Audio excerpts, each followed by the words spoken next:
I greet you with Jesus' joy, for it is in him that I live, breathe, move, and have my very being. I am so delighted that you joined Unboxed on Purpose today.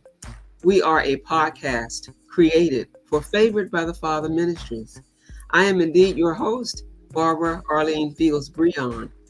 Our featured guests share how they stepped out of comfort zones to become unboxed. We like to share experiences that lead to the fulfillment of purpose. I pray that each episode helps our audience access their authentic destiny because God did not make mistakes when He created any of us. Today, we have with us a very special guest, none other than Coach Gerald Brence. He is a dedicated educator. He shares insights on the importance of writing in our latest Unboxed on Purpose podcast episode. He has 30 years of coaching experience and 14 years as a district athletic director.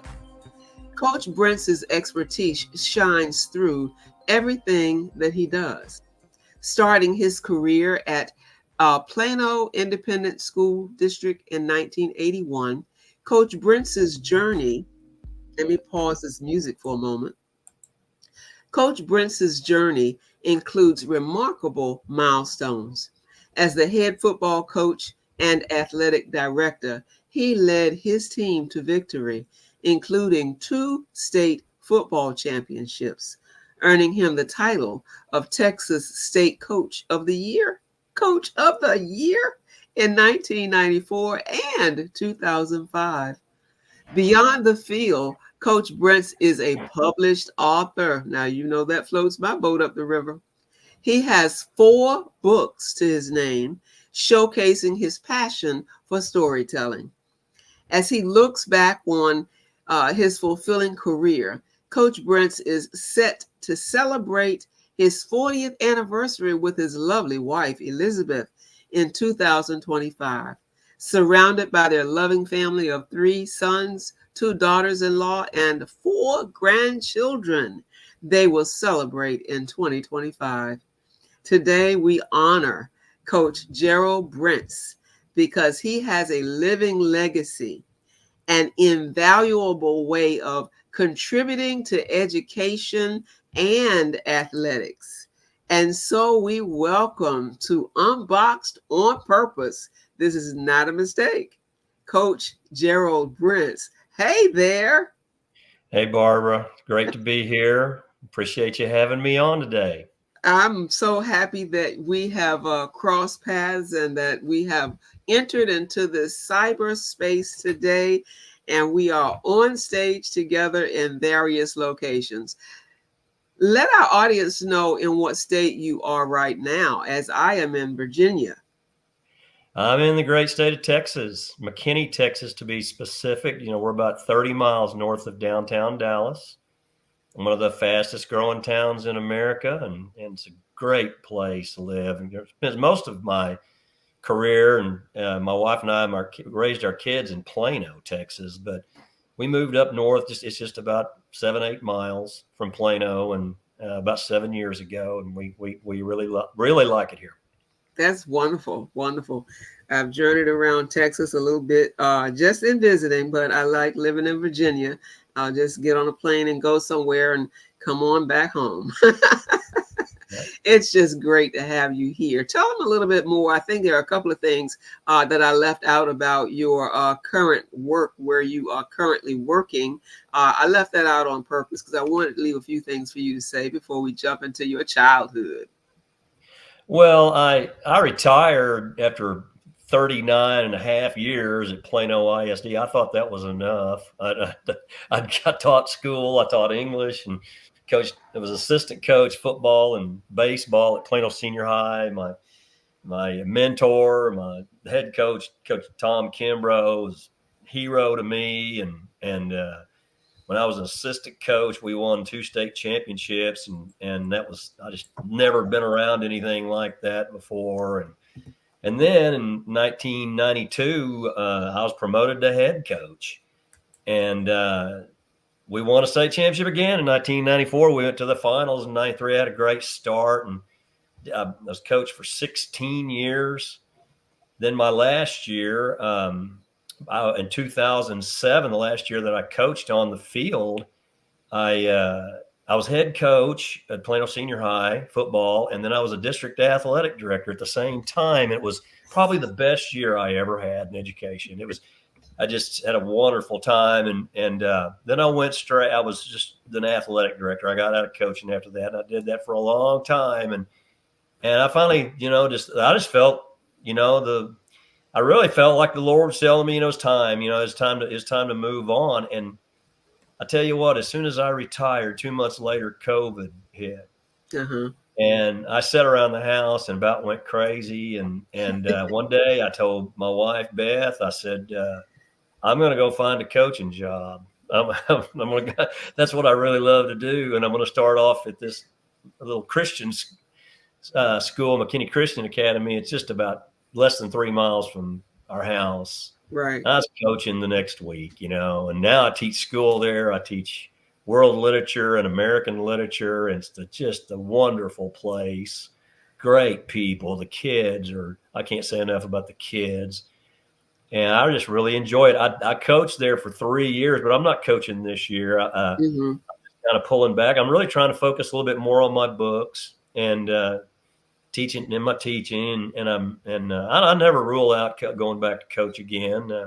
But I'm 65 years old. I think I might have done it enough. I'm gonna have to quit coaching one of these days. Anyway. So we're not going to worry about that, but I think our audience can tell why our title for this episode is Why Writing is Important. You are a coach. You are a writer. You are an author. You are an English teacher. We might as well just say it like that.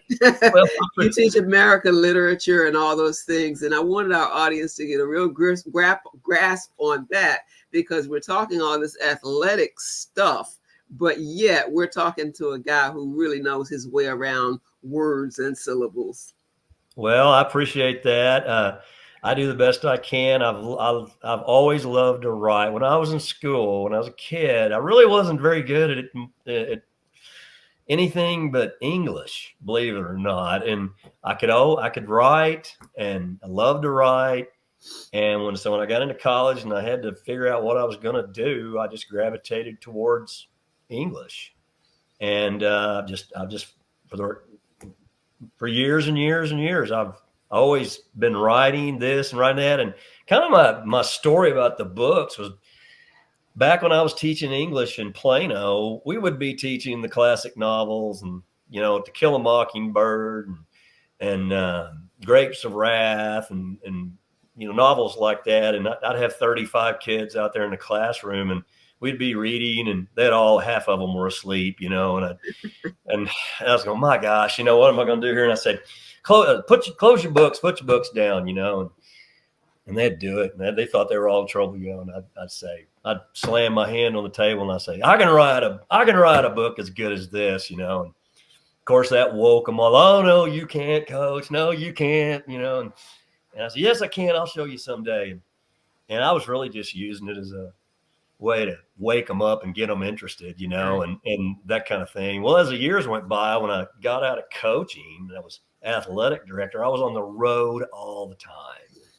We played everywhere, all over the state of Texas, and I was in a hotel room, I didn't have much to do. So the thought hit me, I need to back up what I said back when I was teaching school. So that's when I started trying to put, a book together, and didn't know what I was doing and had no idea. And that's one thing about writing books. You don't have very many peers when it comes to writing a book. There's just not very many people out there that do that sort of thing, because most people think it's kind of crazy. But I just kind of made it up as I went along and trusted my instincts, and now I've written 4 of them.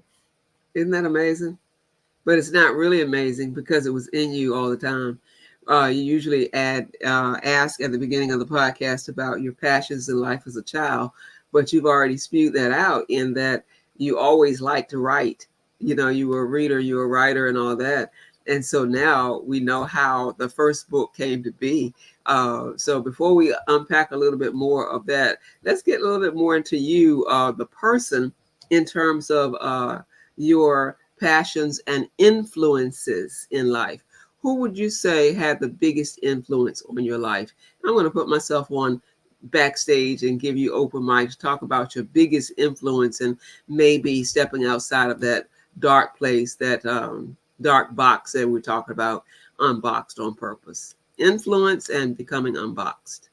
Well, I tell this story a lot, it's this is exactly the way it happened. I'm not fabricating anything, but when I was growing up, we lived in a small town in Oklahoma, Cordell, Oklahoma, out on the edge of town, and we farmed. My dad farmed, and he was in the Army, and my mother worked, my brother and sister and I, and we worked. That's what we did. We worked. We'd work all day at a job, go to school, and then we'd go farm at night. And but there was one thing that my mom and dad were just always prioritized was sports. I love sports. I played football, basketball, and baseball. And if we had a game or we had practice or something like that, that came first. My brother was more inclined to music, but he became a band director, and then a principal. But I was mainly into sports, and so I played football. And back in those days, the Oklahoma Sooners were winning national championships quite often. And one day on a Saturday night, this football player named Eddie Foster, he was a starting offensive tackle for Oklahoma. He was going to come and speak to the FCA at the First Baptist Church. And I couldn't wait. I was going to go see that. I wanted to meet that OU football player. That was a big deal. And it was in the spring, and I remember it was cold that day and rainy. And I remember I was sick. I was sick all day, and I had to walk to the church. I don't know, that sounds like an exaggeration, but it's not, all that stuff. But I finally, in the afternoon, I got up and I took a shower, and I walked down there to hear this OU football player. Now, I didn't go down there to hear the gospel. I didn't go down there to go to church. I went down there to hear this football player. And so we got there, and I'll never forget what he said. He said, his name is Eddie Foster. He was from Monahans, Texas. And he said that, he's to all you guys and girls out there right now, you don't have to worry about your husband. You don't have to play the boyfriend girlfriend thing. You don't have to do that. All you got to do is establish a relationship with Christ, pray about it, and then trust God in his time frame that he will bring you to your husband and your wife when he's ready for it, not you. Don't worry about it. And that made quite an impression on me. And I did have, I had friends, girlfriends, and all that stuff. But when I got to Plano, when I graduated from college and I came down to Texas, start coaching, one time this friend of mine, teacher, came up to him and said she wanted me to meet her friend, and all that. And I said, I'm not into blind dates and everything. She said, I'll give you your phone number. Put it in her mailbox. She put it in my mailbox, and I didn't think anything of it. A calendar year went by. I never did call her or anything. And the same gal, she comes by and she says, I want you to meet a friend of mine. She goes, I'll put her phone number in your mailbox. And I said, oh, well, I've already got it. I still have it. And so I called her, and when I called on the other end of the line, it was my wife, Beth. I didn't even know what she looked like. And I knew when I was talking to her on the phone that this was probably it. I could just tell. It happened exactly like Eddie Foster said it would. It was my first introduction to faith. Where I kind of understood what faith was, trusting long term. And I tell that story. That's the way it happened. I'm not exaggerating it at all. And as I've gotten older, I've made a lot of mistakes in my life. Things that probably not so good. But I am a very faithful person, and I believe in I believe in God, and I believe in God's grace, and I believe if I believe anything, I believe that uh, God speaks to you through your instincts, through the Holy Spirit, and that's what I believe, and that's how I lead my life. That's the best way, in my opinion, because I too live with the Spirit of God leading the way. And I love the story that you told. I had heard you tell me that before about how you met your wife and all of that. It's just a phenomenal way of following God. And I love that as an example of faith and stepping out. And so let's talk about these boxes that may have popped up in your life from time to time. Is there a particular time when you actually, I know you stepped out of the box when you walked that distance sick and you got to meet the professional athlete there, and that eventually led into your being married to your lifelong love. Is there another time that you want to share about stepping outside of a box, knowing that sometimes we are confined, and the stories that you share today will resonate with someone who is listening, that will help them step out of a box of confinement? The first thing that comes to my mind when we talk about that was when the first book that I ever put into print and put out there. I talked about a while ago. I didn't know anybody I'd never met anybody that had ever written a book. Uh, had no experience on that. I just was going to do it. I never even thought twice. Once I got started, I never thought twice about not putting it into print and getting it out. There's a little book called The 70-30 Split, and it's about high school football. And I just started off by just told some stories that I had heard through the years, about General Douglas MacArthur and Bruce Springsteen, and just general human interest stories about stories from the heart. And the title is I was a coach for years and years and years, and I used to talk to the kids about it all the time. That football teams, baseball, basketball, doesn't matter, but all teams are made up. It's 70% about the players, 70%. They're 3/4 of the deal. But then there's about 30% of it, that's about the coaches, the plan, the organization, lifting weights, running, the plays you're going to run, all that stuff. And, that's where it starts on every team at the start of the year. 70% players, 30% coaches, and it's mainly about the players. But then every day after that, that gap starts closing, it gets all the way down, like in the pros. They get it down. It's about 52% players, 48 the plan, the strategy and all that. But it never tips in favor of the coaches. It's always about who has better players. But everything from how you approach the players, your strategy, offense you run, defense you run, that all starts to factor in, and that's how games are won and lost, and that's what the book's about.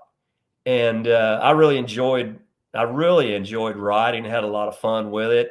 Pretty rough, pretty crude. You want to know the truth, but I remember people, doing double takes and kind of rolling their eyes at me when I was telling them I was going to publish a book, and but I have no remorse about it at all.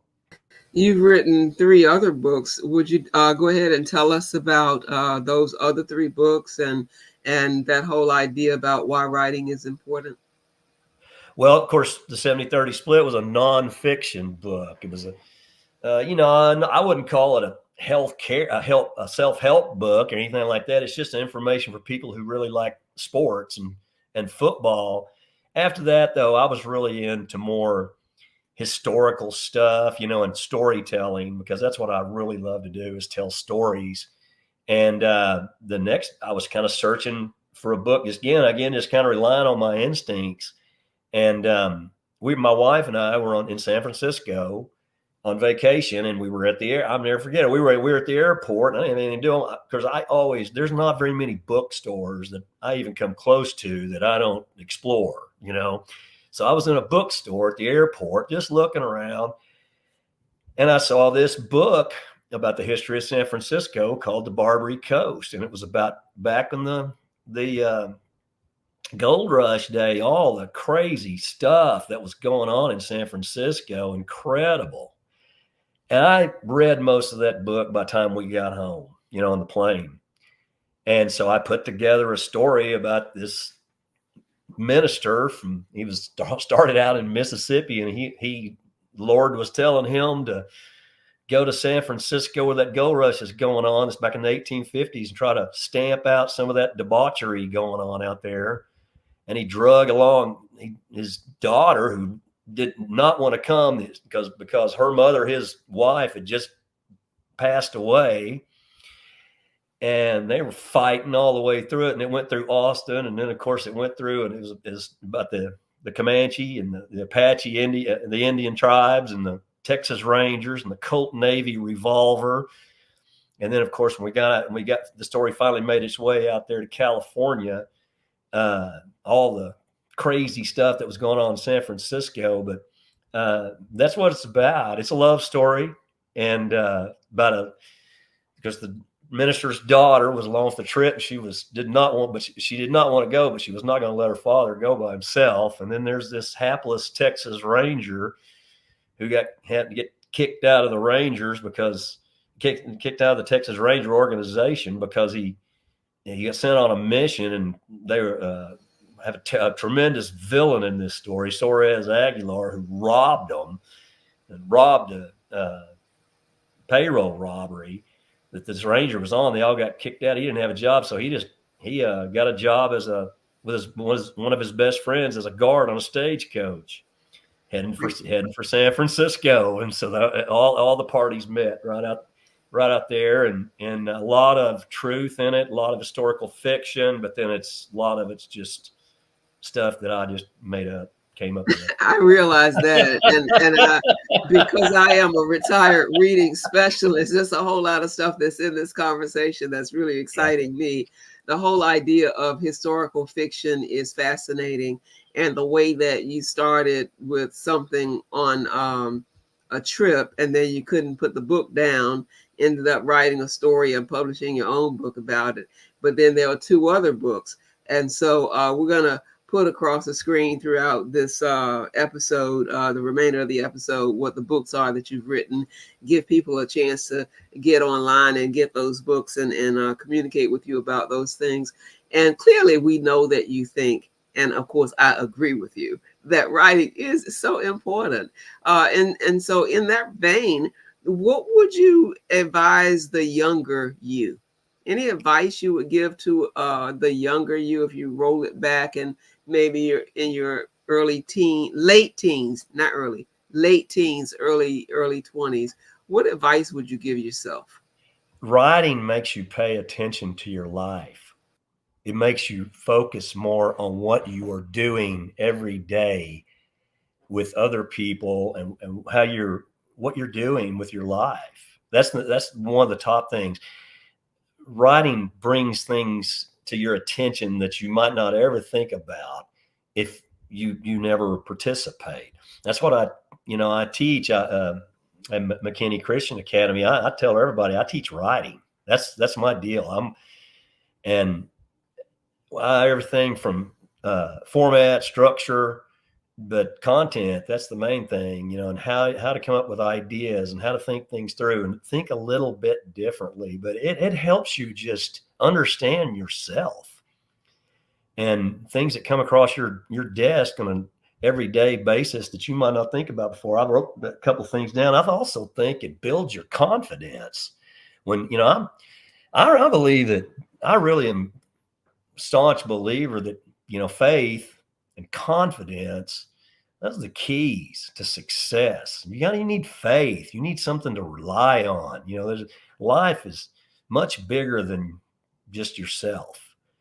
But you've got to have confidence to carry it on. And if you're consistent about writing things down, even it might not be actual writing a story or writing an essay or anything like that, just making lists for little things like that really help people, I think. And I just go on and on and on. Help you find solutions, to things. You can't figure out which way you need to go. Write about it. You write about it. You putting it on paper. You'll be surprised how things will start coming out, flowing out of your heart that you've never thought about before. And I could go on and on and on, but everybody needs to learn about writing, think about writing, and then actually put it into practice. Because our title is Why Writing is Important. Go on and on. Just a little teeny bit more, please. Go ahead. Go on. Well, I know you've got some more stuff. Go ahead and go. I do. First, recording and sharing information, and you think about, I'm no spring chicken anymore, and as you get older, you better get things down on paper the way you want them recorded, and that's a very important thing. Obviously it helps you grow, it helps you change, but you want to know the truth, Barbara? I think the thing that gets me more excited about writing than anything else is that it leaves a legacy. Yes. It's going to outlive you. Yes. It's going to be around for years and years and years. And if you don't do it, you don't write things down, how your kids and your grandkids and your great grandkids, they have nothing on paper from you. Just like I encourage people with their own personal Bibles, put your family pictures and your little keepsake things that you can take a little glue stick and just glue it into your Bible. Put things like that into your Bible and pass that down through your family. And of course, if you'll take the time to write a few things out, my dad used to do that all the time. He would write things out. And I remember when I was a kid, I think, I'll never read that. Nobody's ever going to read that. But you know what? I was wrong. As I got older, I was wrong. I did read it. It was very interesting. And a lot of people are into genealogy. I'm not. I don't write much about genealogy, but a lot of people really like to explore their genealogy and write about it. And there's nothing wrong. I call it modeling in class. In a lot of my books, I've taken people that I've known in the past, or I still know, people that have passed on.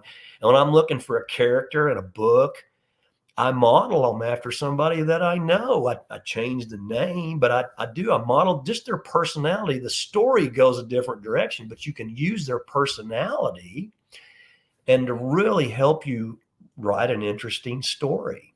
And I think that's fine, to take, some of your past family members, and, you can explore and have a lot of fun with that. I am from a large family, and I have quite a few, I would love to say, characters that I could write about. We could interweave some fascinating things. And I was also considering, as you were speaking, a parallel, because I'm an adjunct professor for a D-Min, a Doctor of Ministry cohort group. And semester has just begun. First quarter has just begun. And one of the first assignments I gave them for the class on spiritual formation was to write a spiritual timeline, read a spiritual autobiography, write your own autobiography from a spiritual standpoint. Because as disciple makers and people studying to be better at this work that we do in ministry, how can you do it more effectively if you don't self-evaluate, self-analyze to understand who it is that you are and how you got to be that way? And so, oh yes, writing is really, really important. And I'm going to milk this and maybe even show some excerpts of this podcast to them. They'll be a captive audience. They won't be able to go anywhere. So I'm thinking we'll have to do that, because there's so much in what you are saying. Is there anything else you want to tell us about the importance of writing and how you got to do it, and what you have planned for your books and writing and teaching and lecturing and anything else connected to this fine thing that we call communication skills? I'm just, again, trying to feel my way through the publishing business, the books. It's a tough business. It's a very competitive business. And, I don't think people read as much as they used to. I tell the students all the time that, just not that long ago, probably the number one source of number one type of entertainment was reading books, magazines, newspapers, whatever. And I just don't know if our society does it that much, but there are still people out there that do read a lot. And I don't really care that much about that. I'm going to write anyway, but I'm trying to explore that and get my books going. My publisher, I'm with Quippy Quill out of Wilmington, Delaware. They've been really good to me. And they wanted me to write. I started off with a nonfiction book, the 70-30 split. And then I wrote 3, I call them mysteries and thrillers. They're historical fiction, but they all have good endings. I think they're good. Ox and the Culvert, I talked about that a while ago. Another book called Agent 49 was about the passing of the blueprint of the atom bomb back in the days of Los Alamos when they were building the bomb and all that. And a story I think every American ought to hear. It's an incredible story. And then my last book was a little book called Old Money. It was about these 3 kids in this small town take on the town bully. And it's more of a contemporary type book, but I really enjoyed that. But now they're interested and they want me to go back and they want me to write another nonfiction book. So I'm working on that right now, and I'm going to try to get it out. I'm going to try to take a shot at getting it out this next summer. I don't know if I'll be finished with it that quick, but I'm really having fun with it now. Sometimes I encourage people, when you're in the mood to write, you better write, because that's the best time. That's when you're probably going to do your best work. And so I fluctuate. Sometimes I'll write every day for a week, and then I might go a month and I might not write anything. It's just when the feeling hits me, I'll go. But I'm going to continue to teach school. I really enjoy it at McKinney Christian. I feel it gives me some purpose, gives me something to do, gives me being in a Christian environment is just awesome. I talk about the gospel anytime I want to. And not that I dwell on it a lot, but I just try to fit it in any way I can. I try to use just little ways, to get in. I always try to put it in first, put Christ first. And then I get into the school stuff, and I tell the kids to hold me accountable, because sometimes I get in a hurry and I start off, and they do. They hold me accountable. They say, "Hey, Coach, we got to start off with our lesson today and a little prayer." I enjoy that so much, and I value it so much. So that's where I'm going right now. And you know what? I don't worry about the future too much. I'm not too anxious about that. I'm very grateful where I am now, and I'm in a very peaceful time. And I just want to contribute. I want to do something that matters. That's the main thing I want to. And whatever it is, I'm ready to go. I think your answer to this question is going to be something that really matters to people who are listening. I believe it will resonate with them. When we think about future generations who are yet unborn, who may tap and listen to this podcast, what advice would you give them to keep them from being stuck in a box, to help them to pursue their identity? Well, when my wife and I raised our kids, we were firm with them. We had discipline, but we one of the things we didn't do is we didn't give them too much. They didn't have fancy cars and a lot of money and all that. And, now when I get together with the kids, I tell them, I said, the best thing we ever did for you guys is we didn't give you too much. And they had to learn the work ethic. And school was always a priority to us, but we raised our kids in a church. And any young couple that has kids, that's the first thing you need to do is get together on church. You might have somebody that come from a Baptist church, and another person comes from a Methodist church or a Catholic church or whatever. You need to get together on church, and you need to raise your kids in a church. And there's going to be always, of course, we know there's going to be a lot of problems down the road, but golly, churches will just soothe so many problems if kids grow up in a sound environment like that, in a gospel filled church. And just encourage them, and again, build their confidence any way you can. Build their confidence, and try to put them out there where they're prepared. And the main way they can be prepared is to know the Lord. It sounded like there was something coming behind that, so I was hesitating. It was like, oops, he didn't say anything. I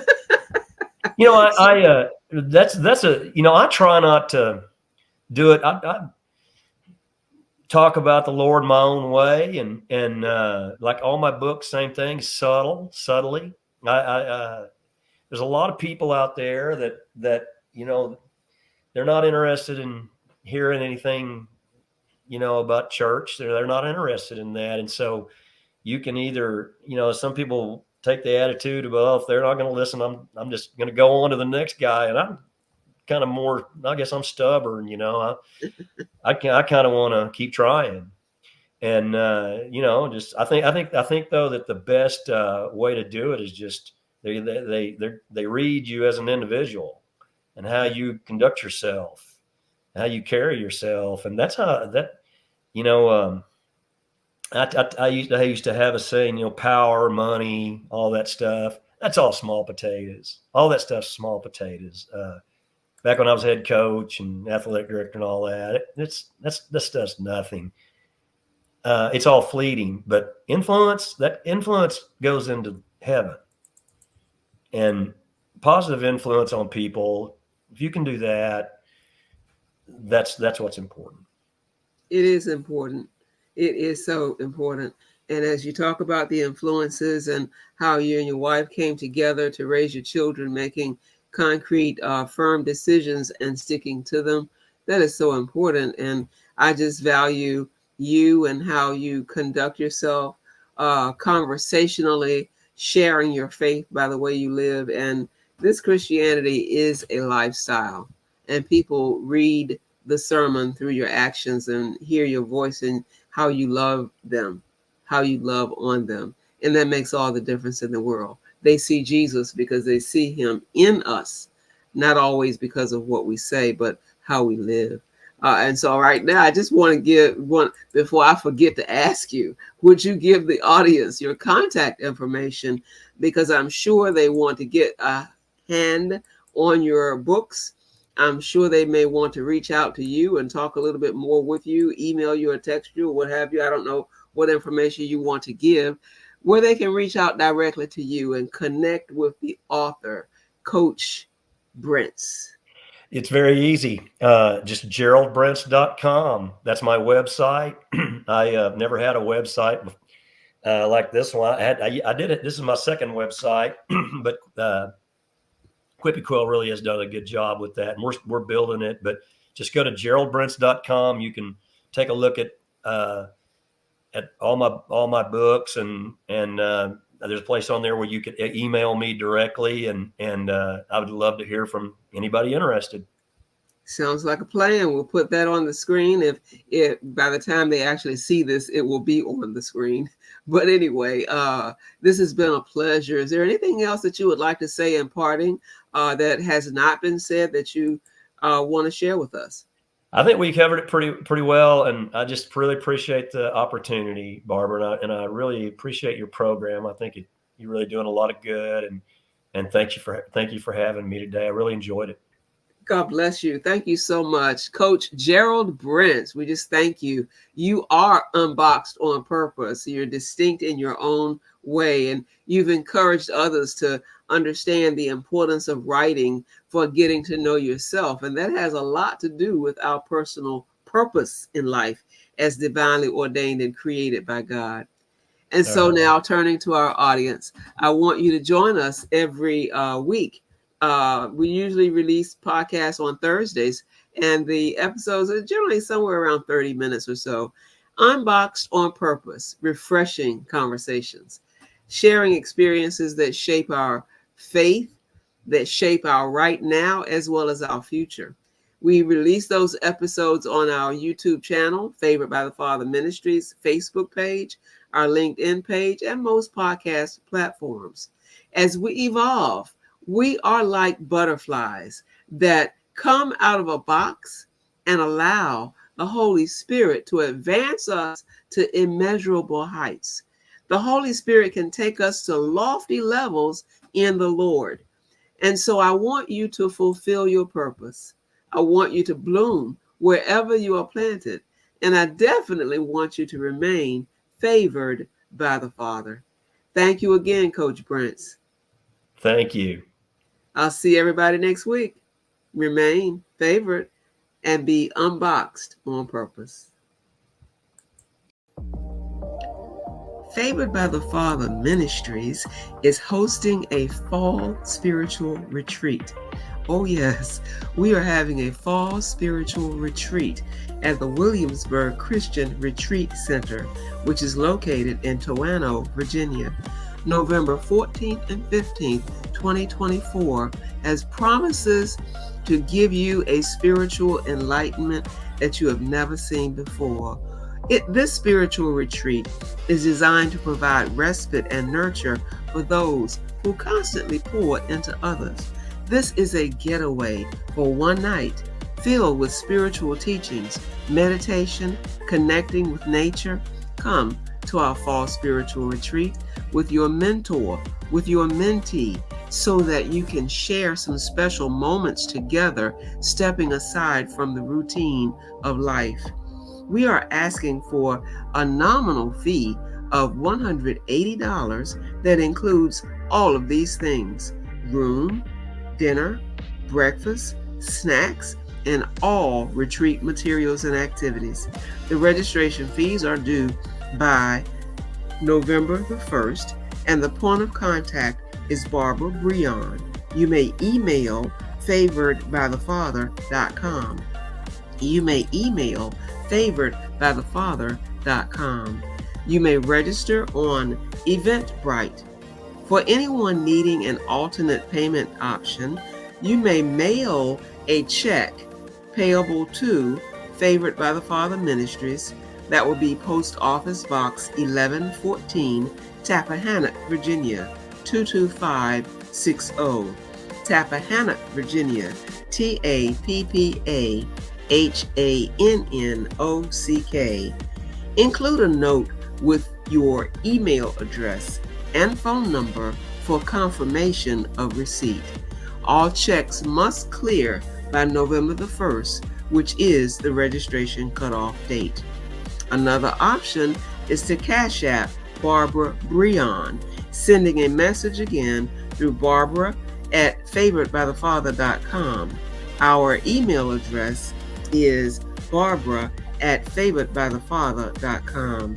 You may find us on Facebook or LinkedIn, and you can send your messages to us if you have questions.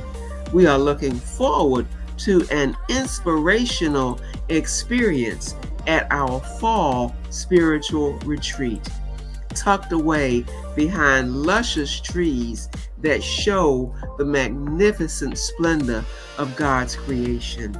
Come, join us there for our fall spiritual retreat, November 14th and 15th, 2024. Join us. You won't be disappointed, because this is designed with you in mind. Remain favored by the Father.